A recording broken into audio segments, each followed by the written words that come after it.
Hey guys! In today's video, we'll be looking at how to set up your very own Scala environment. Scala is a really cool programming language that can be written in an object-oriented way or even a functional way. It's made to be really fast and really efficient, and if you're doing anything with big data or you want to make a blockchain, Scala is the way. Today's video will be very simple. We'll be setting up the environment, taking a quick look at using VSCode as our IDE. You can use your own, such as Notepad++, or you can use another whole other IDE like IntelliJ, but we'll be using VS Code for the purposes of this channel. And I'll also be showing you guys how to run it from both VS Code and the command prompt. We're using Windows, by the way, so if you guys are on Linux or Mac OS X, not a big deal. I think you guys just skip a few steps here and there, but it shouldn't be much different at all. In the future, we'll be diving into the more nitty-gritty parts of the language, as well as actually building our own project, which will be an actor-based blockchain. I think that'll be super cool, and I'm really looking forward to it. Without further ado, let's get right into it. Now, the installation process has been streamlined for the user, incredibly streamlined at that. In the description below, I've included a link to their website, and you could download a tool called Corsair that helps you install all of your useful command line tools and all of the dependencies that Scala needs to run on your computer. So, once you download that file, you should get something that looks like this. You can pause the video to get that set up right away. And once you unzip that file that you download, you should get this installation. And if you run this installation, you'll find Scala right away. And you will see something slightly different since I've already installed mine, but the only difference is clicking yes, or typing rather, yes or no if you wish to add these command prompts and these command line tools to your path, which of course you should, and then it'll install all of these for you as well, such as Scala itself, as well as Scala format, Ammonite, and whatnot. All of this will be installed for you ahead of time, and all you need to do is to restart your computer and come back here. Now, once you've installed everything you need, and as well as restarted, you can take a look at the link, another link I put in the description below. It is the link to Visual Studio Code. Like I said, the IDE we're using for this course, or rather this quote-unquote course. And if you have, and you can install the proper Visual Studio Code version for depending on which OS you're on, whether Mac, one of the distros for Linux, or Windows. Once you've done that, let's open up Visual Studio Code. Bang, bang. There it is. Let's enlarge that quickly.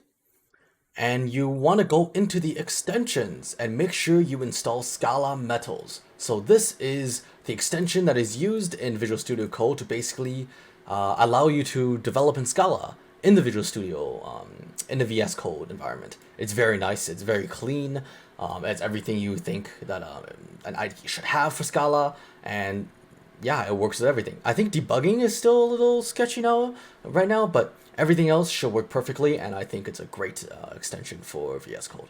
It'd be a great place to develop as well. Once you have the extension, let's not jump in right away. Let's take a look at our command prompt as well as our Explorer here, which you may notice has a new little directory called My First Project. And what we can do is to cd into that folder by doing cd documents /YouTube stuff /My First Project. And what we're going to do is we can, once we're in here, we can quickly put the command sbt, which means Scala build tool. And we can pull on what is, I believe, a project template provided to us by the Scala people from GitHub. So we can do Scala sbt new Scala /Scala3.g8. What this will do, it will import it right away. I believe it will ask us for the name first.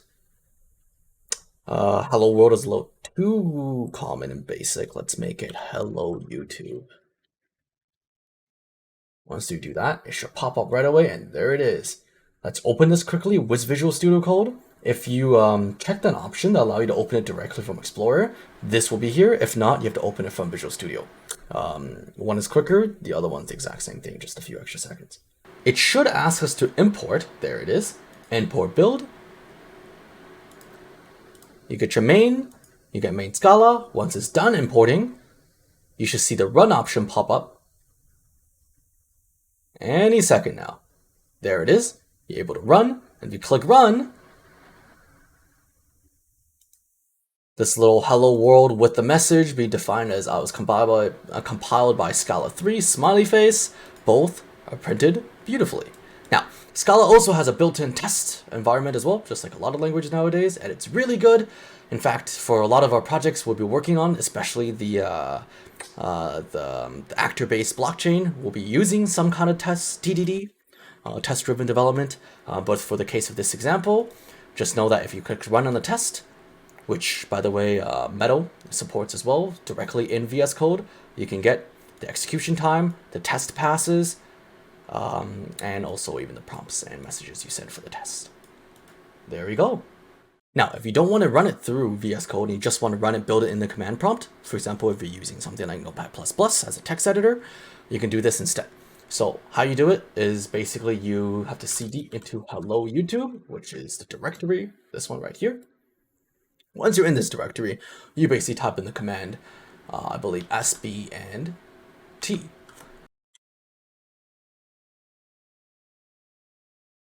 And you see right here, you're given the console for SBT. And you can basically say run. The total doesn't mean much. It just basically allows you to, every time the file saves, allows you to run again, so you don't have to do the cycle over and over again. It also generates a target directory, but we don't need to worry about that just yet.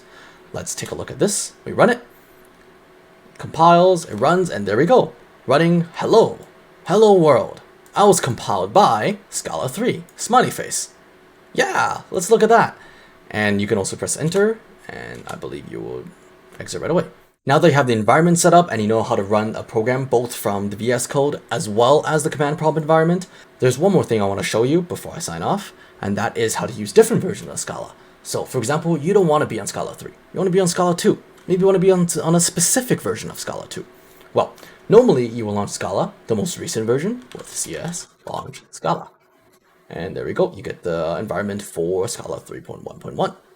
Now if you do a quit really quickly, you can do this with another version by simply specifying cs launch Scala colon 2. Let's say 13.8. And there we go.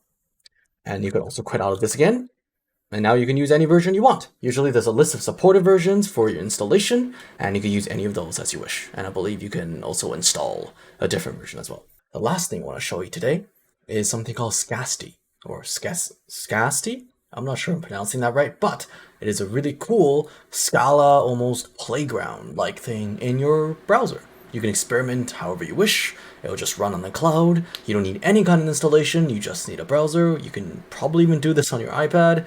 You can do this on the go, and it's great for when you're away from your desk and you want to test some code. Or you just want to test some code in general without opening command prompt or VS Code. This is really cool, really lightweight. And yeah, I just want to show you quickly. That is all from me.